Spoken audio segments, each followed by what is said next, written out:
What's going on, everybody? It's Over the Ropes. I'm Tyler. I'm Cortland. We got your NXT review. What is going on?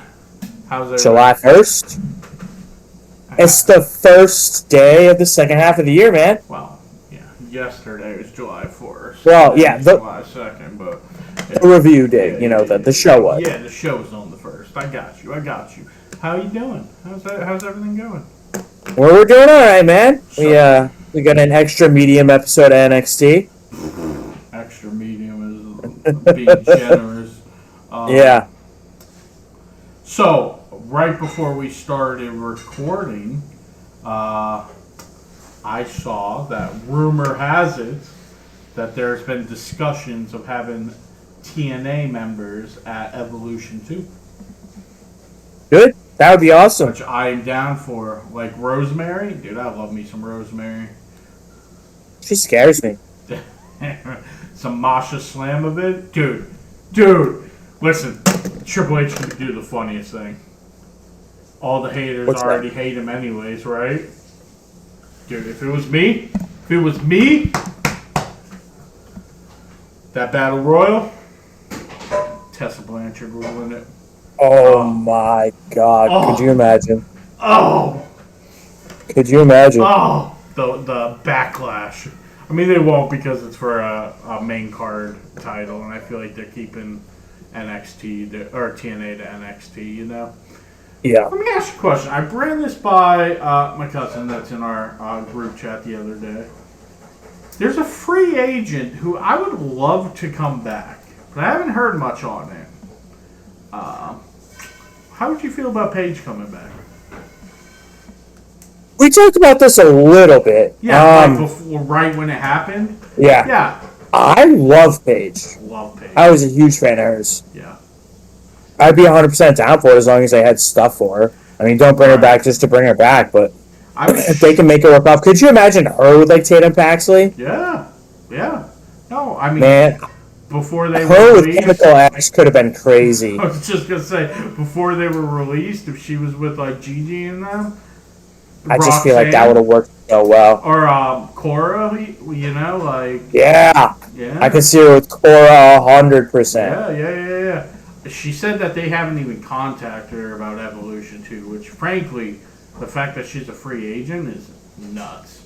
Even if it's just to come in for the Battle Royal, like... Yeah. You know? Like, they thought of enough of her to make her GM after she had to retire, you know? So... Yeah. I'm a little surprised that there's not been any action there. Hopefully it's just to throw us off the scent then. That'd be sweet. If I heard that scream that starts I would lose it. I'll lose it. It gave me cold chills when you just said that. Dude, hey, it's not just The Rock that can do that, okay? Hey.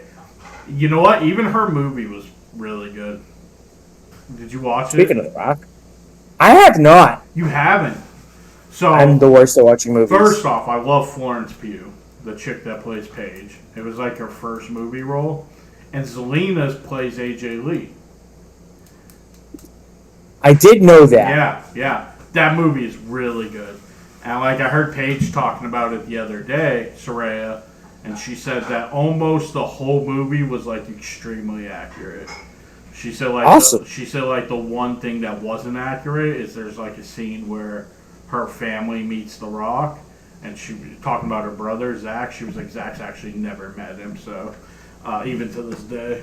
But yeah, no, I mean it's a good movie. It's pretty funny. So, is Zach the one that was on AEW? Yeah. That was like right when I stopped watching. Yeah, he's the one that was like super into wrestling. You know, because it goes into how like Paige didn't want to be a wrestler.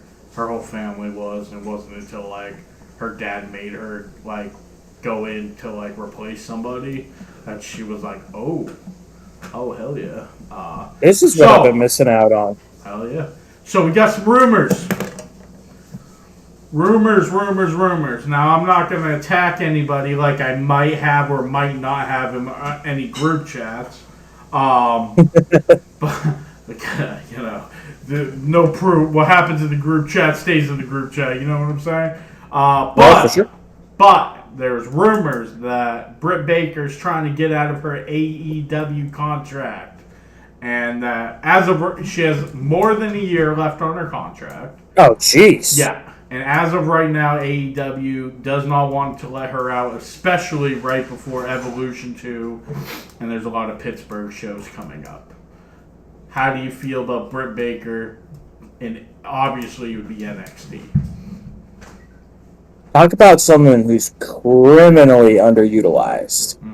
I don't understand. I don't know.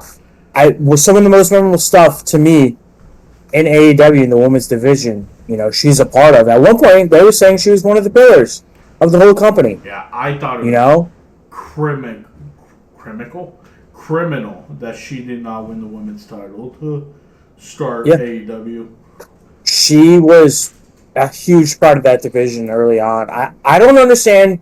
We only know so much. But it just seems like a really big mistake to have someone of her caliber not on TV. And to see some of the people that I have seen on TV in that company, I'm just like, yeesh. Yeah. But she seems like someone who would do better in WWE rather than AEW, because I feel like she's a bit of a storyteller too and not just an acrobat. I think the next two to move over is probably going to be Britt Baker. And if he can get, I don't know how much longer he has on his own contract, but if he can get out or if it's coming up, Keith Lee. Now, you know more about AEW than me. We've talked about this before. I know you haven't watched in a long time. I did at one point. You're right. But from your recollection from because I think you were still watching when they came in. How do you, and even if you're not watching, I know you're like me and you kind of keep up on everything that's going on the show. How do you feel like Adam Cole and them are being used on AEW? Because, boy, the noises that would come out of me if Adam Cole came back to WWE would be my sexuality would be questioned. That reminds me of when Bully Ray said that he was better looking than Britt Baker. He said that on Busted Open. You know what, though? Hey. He got Angelique Velvet Sky, so he's doing something. He did? Yeah, he was with her for like 10 years, dude. Oh, Bully was. Yeah, Bully. Yeah, I thought you meant Adam Cole. No, Bully.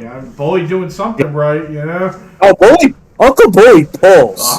Bully pulls. All right. Now, the second thing we got to address.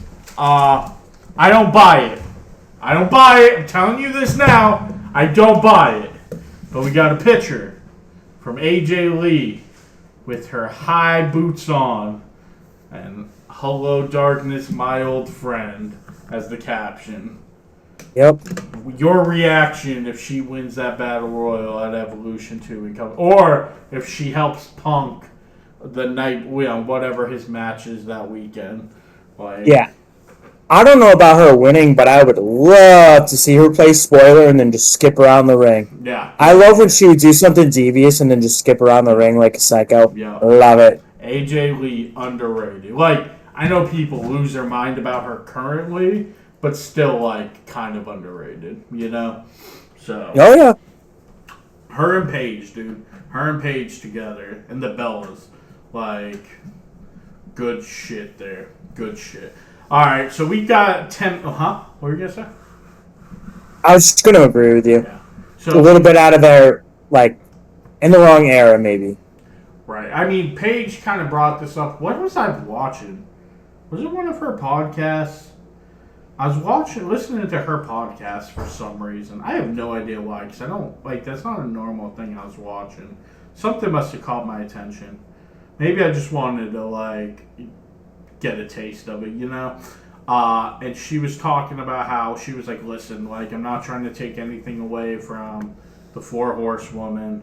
What they did was special and blah, blah, blah. She was but really, the Bellas, me, and AJ Lee kind of started that, give women a chance and stuff like that.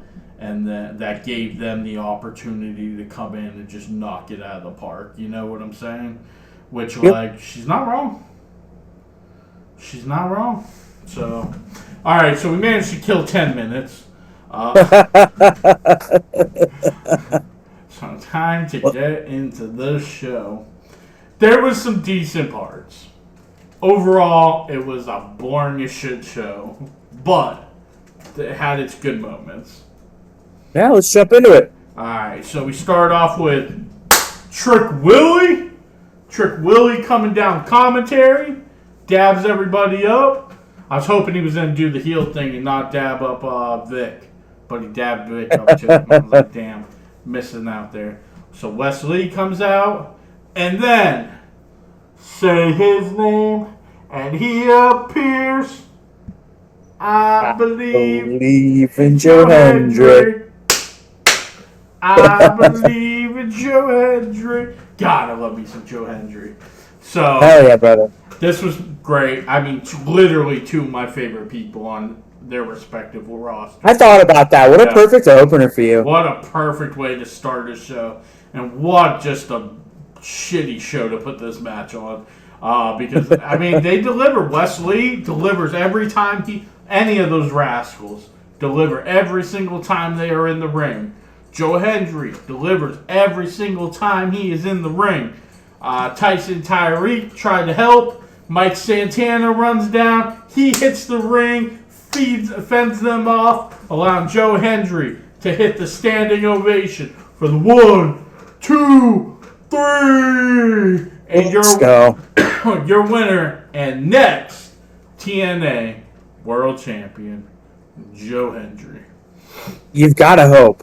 God, I'm hoping. If not, Santana. I still think it's going to be Santana, but yeah, I'll give him that. That way Hendry can just make his way to WWE. Well, we'll see. We'll see what they do.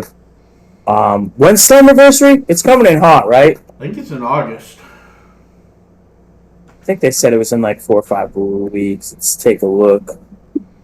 What the old interwebs tells me.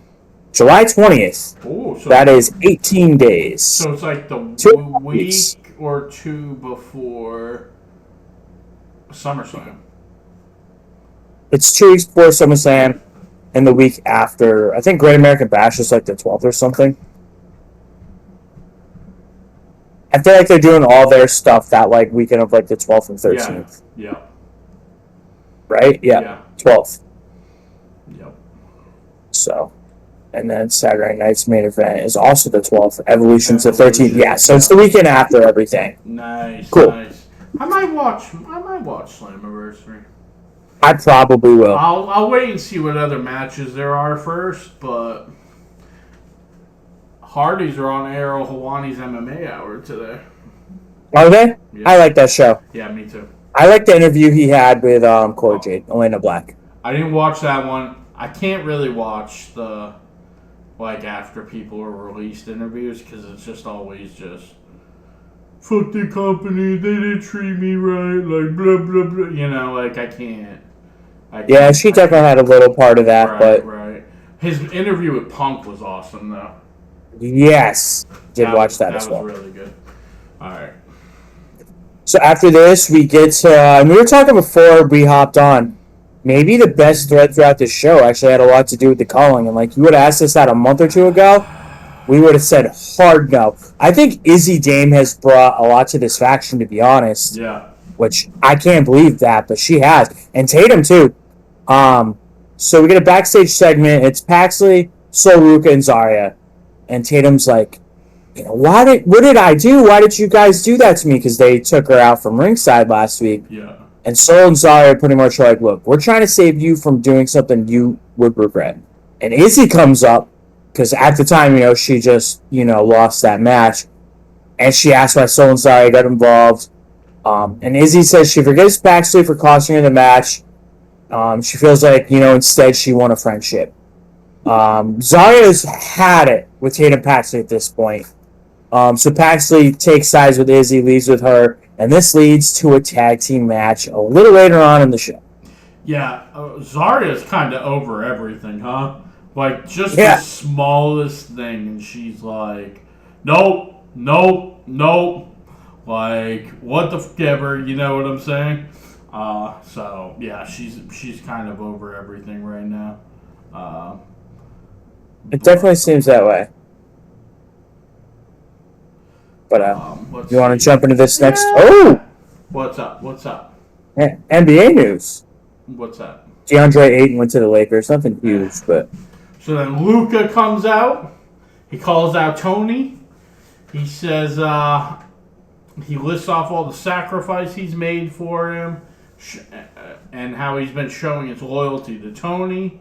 And he pretty much says, hey, Tony keeps questioning me. Every week I keep trying to show this dude I'm loyal to him. And every week he keeps questioning me.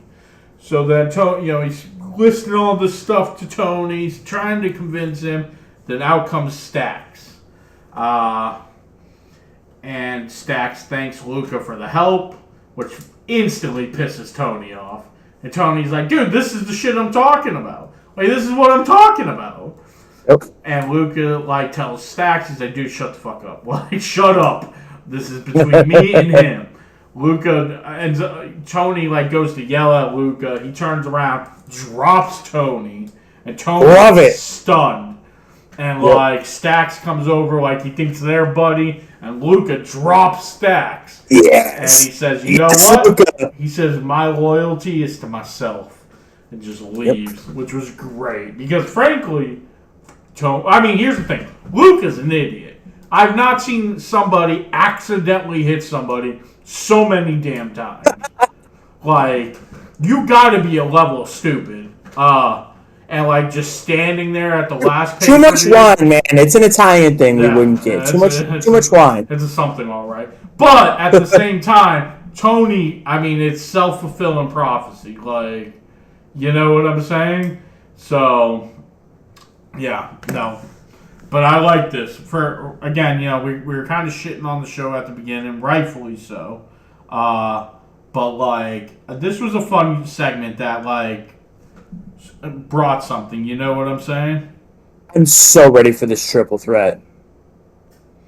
Give it to me. You know what I mean? Because I think that's eventually the outcome here. I think we'll get some one-on-ones, but eventually we need a triple threat here. I like Luka, too. I think Luka's got a great look. Oh, my God.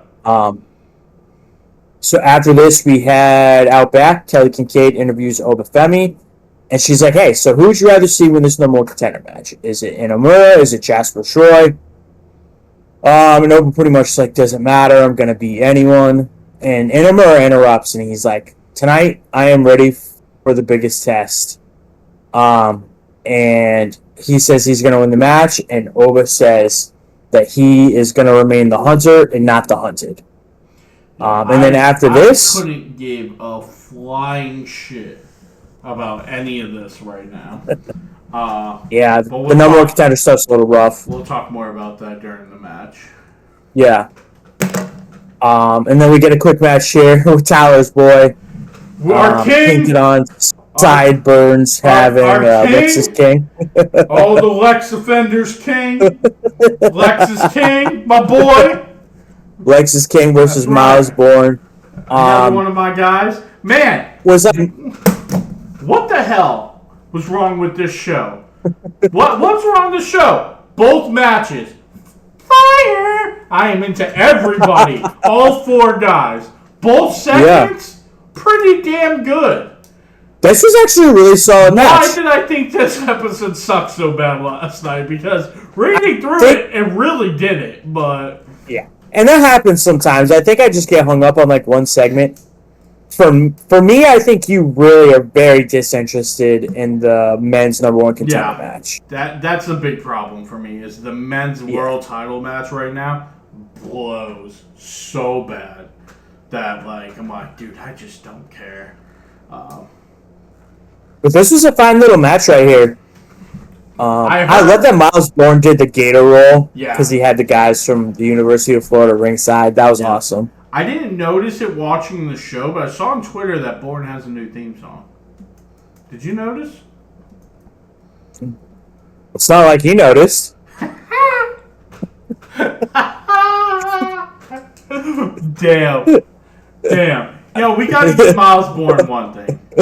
No superstars gotten themselves over the way he did just by, like Zack Ryder and a lot of them tried, frankly, too hard to get themselves over on the internet. Miles Bourne was just doing Miles Bourne shit on Twitter, and that got him over. You know what I'm saying? So, great match. Great match. Yeah, I did notice the music, but I'll keep an ear out now. I'm kind of wondering now how he knows how to go to the ring.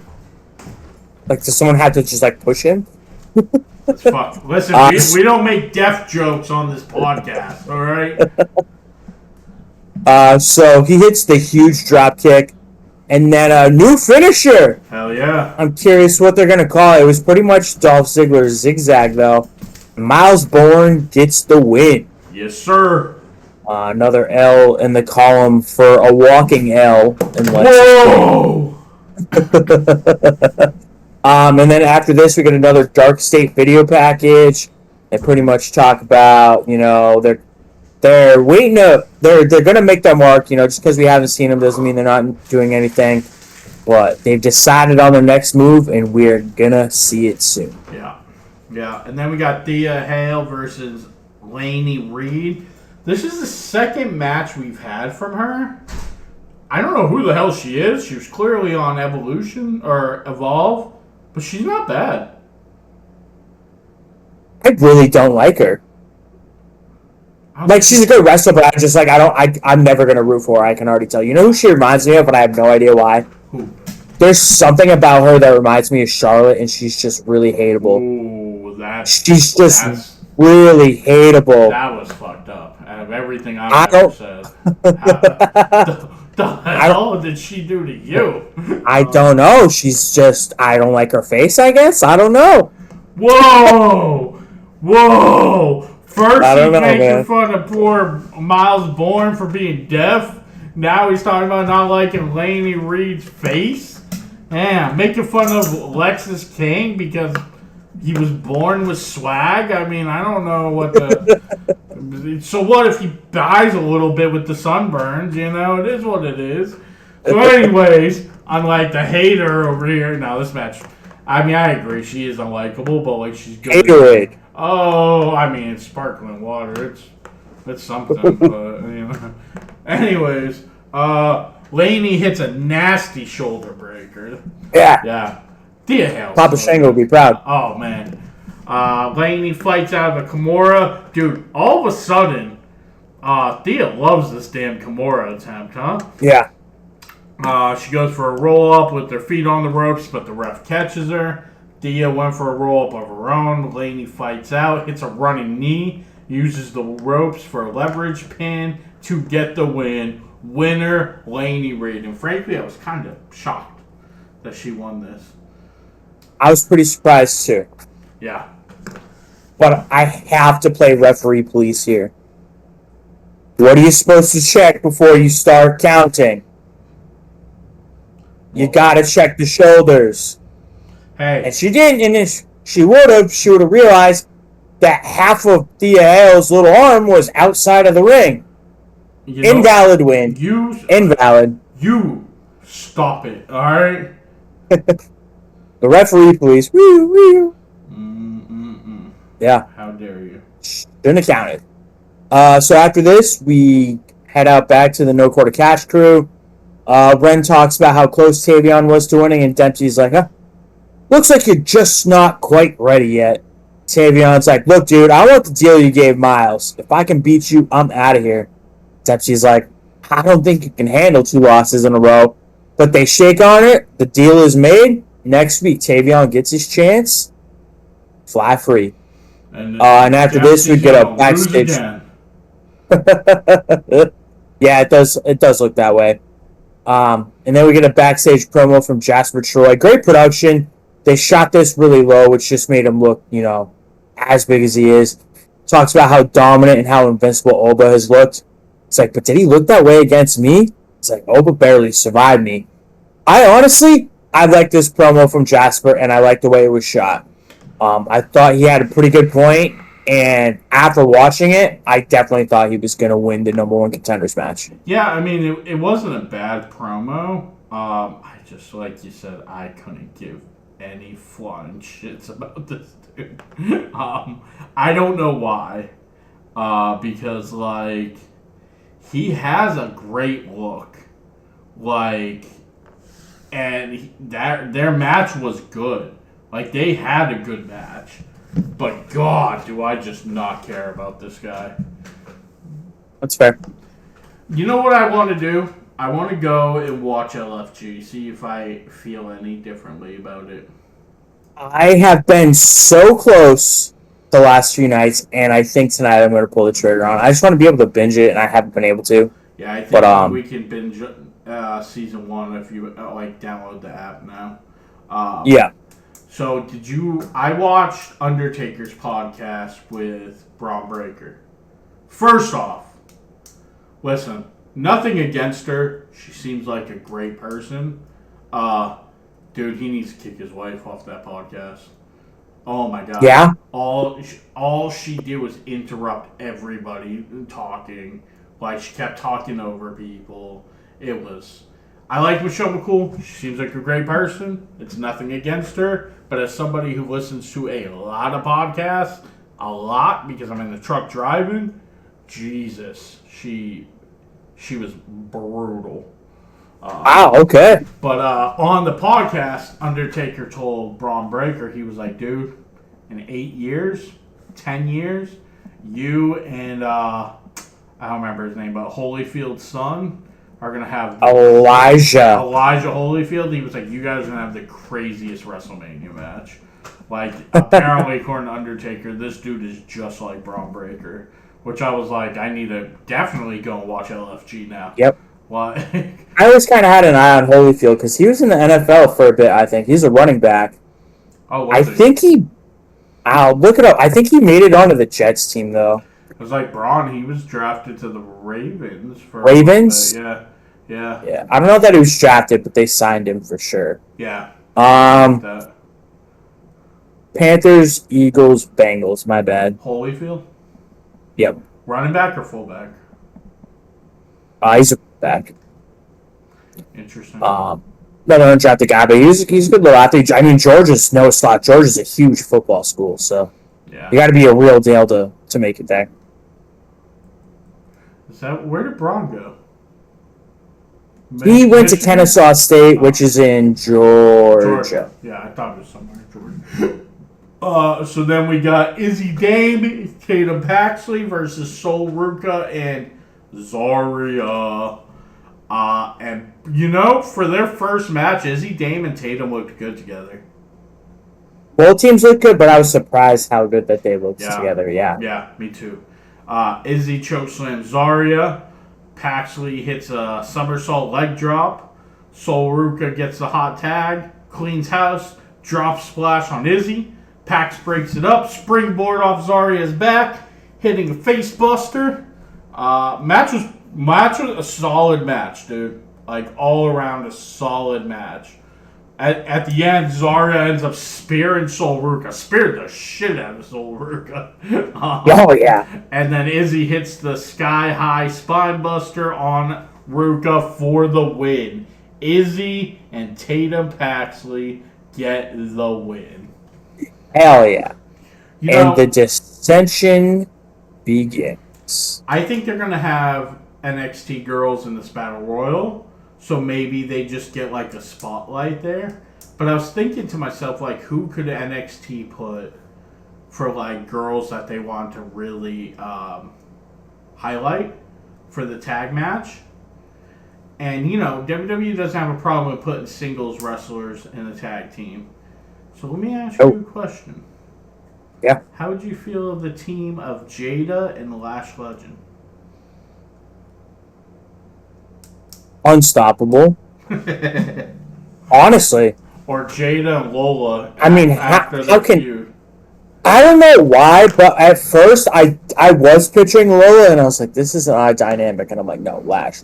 Yeah. I mean, Noah could even go toe-to-toe with him. Yeah. Those are some strong gals. Yes, sir. And they're tall. Yep. Lash is big. I wonder how tall Lash is. I mean, she's not that much 6 shorter. foot?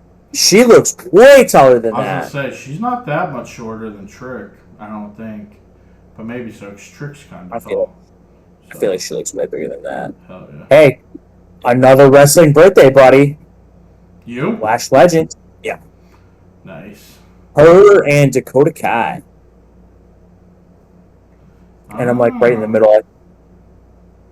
So after this, back to Ava's office. As promised, we get Ricky Saints and Ethan Page with his little geek squad. How dare you? Ava says, I love this dig. She's like, all right, guys, I don't know about you, but Ethan Page is literally the last person I would ever align with. She's like, look, I'm just looking for a civil conversation here. What's up? I'm just saying, that's real hypocritical considering who her father is. Alright? I'm just saying. You want to talk about somebody self-centered. Like, let's not talk about Papa, alright? So. So these guys, Ethan talks about how he's a fighting champion. He's like, and you caught me in a good mood. So I'm going to give you a shot, Ricky, if you can survive the Vanity Project Gauntlet match. And then Jackson Drake starts like talking really hoarse, and then you realize that he's mocking Ricky's throat injury. Total dick move. Ricky's like, you know what? I don't mind running the gauntlet because when I win, I get to pick the stipulation of the match. So you got to think he runs the gauntlet. What kind of match do we get, though? I mean, you would think so if it wasn't for Vanity Project. I mean, how you gonna beat all three of them? Yeah, you know what I'm saying? Like, Kings. Listen, I hate these guys. I mean, I saw on Twitter somebody say it has to be loser leaves NXT, right?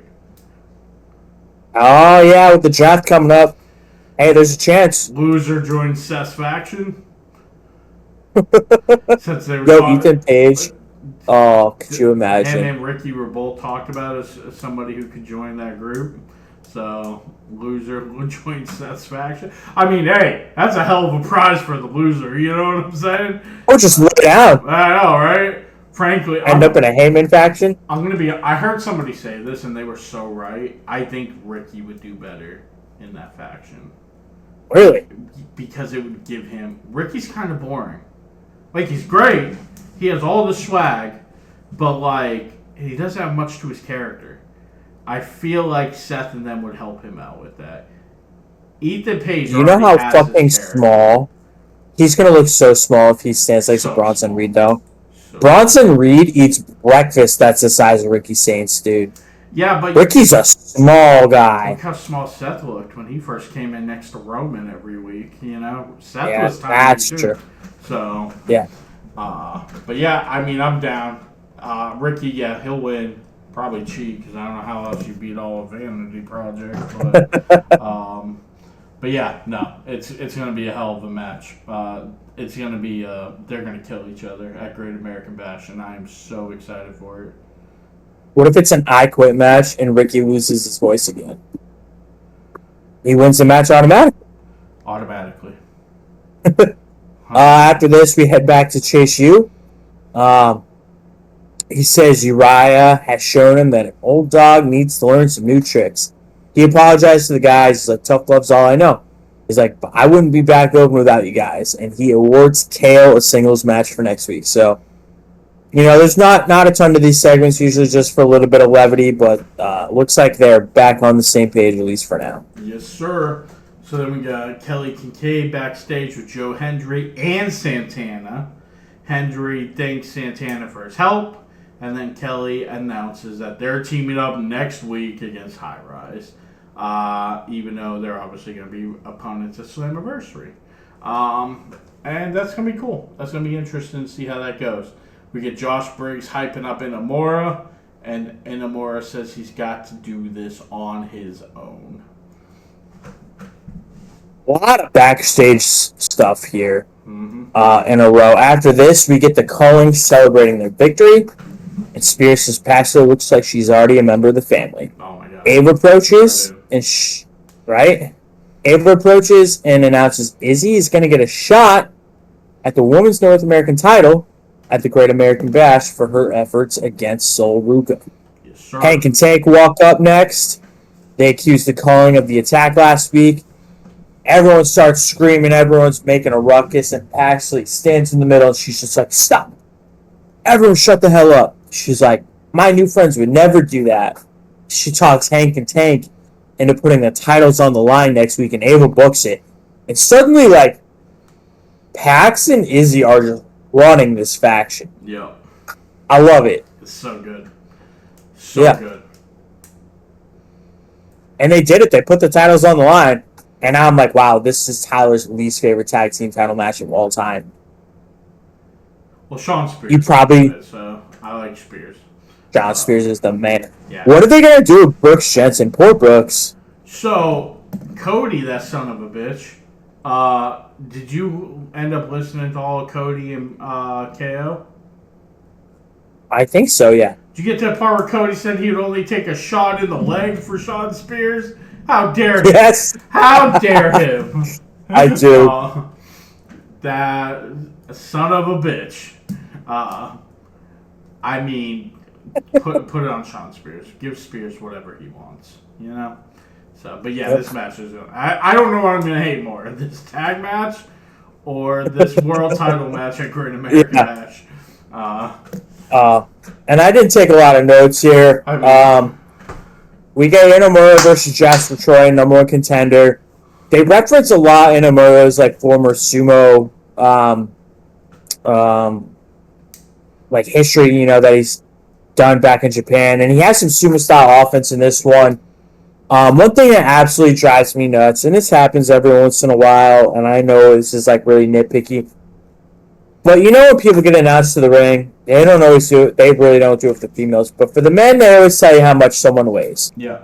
And when an announcer goes and then just like whiffs by like a lot, I'm just like, sound like an idiot. So they announced Jasper at 340, and then Book's like, "A man's looking good. He's down to 300, down from 330." And I'm like, well, they just told us he's 340. So I don't know. Just inconsistencies like that drive me berserk. Yeah. Anyways, these guys, you know, just big meaty men slapping meat. I was actually kind of pulling for Jasper Troy after his promo. But Inamura gets some sumo-style offense. He needs to lay that shit in, though, because that looked pathetic. He hits 2 scoop slams, and then he hits that psycho splash from the top, and Inamura got the win. I was shocked. Yeah, I think by that Inamura got this win. By the time this match was getting to the end, I was like, just let Jasper win, because I can't do this Inamura thing. He's probably a nice guy, but I'm good. So, how aerodynamic do you think he is with half of his hair, though? Maybe that makes him aerodynamic. That's what I'm saying. Yeah. Interesting look. So then after the match, Oba meets him on the ramp, and the camera pans back. Jasper Troy's in the ring. The young OG hits him with the springboard cutter out of nowhere. Hell yeah. That's right. Oba's going to tear this dude. This match better be like the length of Goldberg and Gunther, if even. You know what I'm saying? Like, Oba should just run over this dude. And then, like, I'm curious what we get. Have, like, a real person from, like, TNA come out and, like, get into his face afterwards. Where the hell is Oba Femi versus Eddie Edwards? That's what I want to know. You love Eddie. I love me some Eddie Edwards. Listen, I won't even talk about how disgusting it is that Davey Richards doesn't have a job in a major company right now, alright? So, the American Werewolves were my boys. That was such a cool team. I think he's with MLW, but it's not a real major company. So then Jordan Grace heads to the ring. I know this guy. Yeah, he was teaming with Eddie Edwards. When they were in NXT for like 5 minutes, and then they went into TNA together.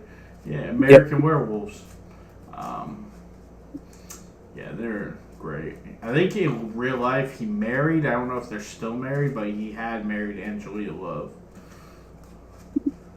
I already forgot, but when I just looked him up, it said he'd been married 3 times, so I think she was on the list. Yeah. He didn't want to stay in WWE because he was going to college to get to be a doctor. Oh, really? Yeah. Huh. So Jordan comes out. She says getting to WWE was the hardest thing she ever did, but she thrives under pressure, and she has to be vulnerable. She's been questioning if she's good enough to be in WWE, and the fatal influence interrupts her. JC asks if she's done with her pitiful sob story. She can bench press more than JC, but she'll never carry the division the way JC does. Yeah, I did like that line. I mean, it's a great line, but yeah, right. JC says Jordan and Blake are cut from the same cloth. They can just walk in and everybody's going to bow down to them. Jordan interrupts JC, tells her to shut up. JC may have shocked the world, but no one will be surprised when Jordan beats her. JC goes for a cheap shot. Jordan blocks her, fights off JC and Fallon, and Jasmine runs. Did you see that? She runs for the hills. It's like the third time she's done this. She just fails, dude. She wants nothing to do with it. Hell no, I don't blame her. She went outside the ring and was like rooting them on. And then Blake Monroe sprints down to make the save. Finally. Hell yeah. Finally. I was like, we are an hour and 50-something minutes through this show, and we're really not going to see Blake again. Thank God. Ava hits the ramp and announces Fallon and JC versus Jordan and Blake at Great American Bash. Do we see a heel turn? No. Blake. Ooh. Do you think she joins their group? No. But, I mean... just turns on Jordan? Yeah, like, Mariah's not really a good guy. Nah. You know, like... Could totally see it. It's kind of the same thing with Ricky. Like, Ricky's great, but he's so much better as a heel. Yep. And I think we're seeing that right now in NXT. Like, Ricky's great, but, like... tell me one damn thing he's done since he's been here. You know? Because he's so damn boring. So, I feel like it's the same thing with Blake. Like, they need to be heels. So... I agree more so with Blake. I think... I hadn't even thought about that, but I actually really like the idea of her turning on Jordan. That's right. And it's a good way to work around allowing JC to win. I'm really curious how long they keep this on JC. What if they end up giving her the longest reign ever after all of this most beatable champ bullshit? That'd be disgusting. Wouldn't that be? I just feel like they've said it so many times that now she can't lose the belt for a while, or they're going to look like assholes. It would be one thing if it was Fallon, but JC doesn't do a lot for her. I want Fallon to be the one that beats her still. I mean, it's not going to be. It's going to be Grace or Blake, but it should be Fallon. I do agree with you there. Yeah.